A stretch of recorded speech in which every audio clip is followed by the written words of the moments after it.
Good morning, guys. Today's activity is the number 4 craft.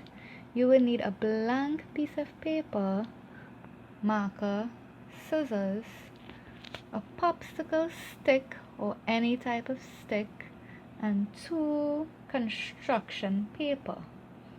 Take the marker and draw the number 4 like this on the blank piece of paper.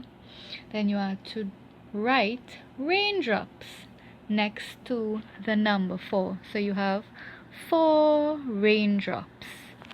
Then you are to take the construction paper, draw and cut this out for an umbrella.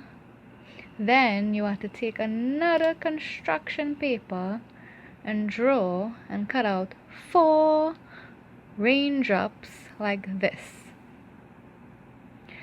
Then you are to have your child stick the umbrella on the paper like this. Then have them stick the popsicle stick for the handle of the umbrella like so.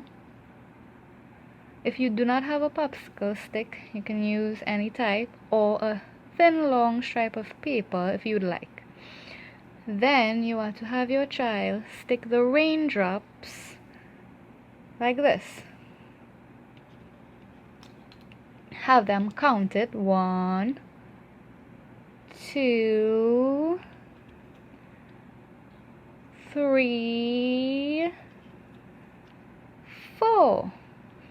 So you have 4 raindrops. There you have it, your number 4 craft. Thank you.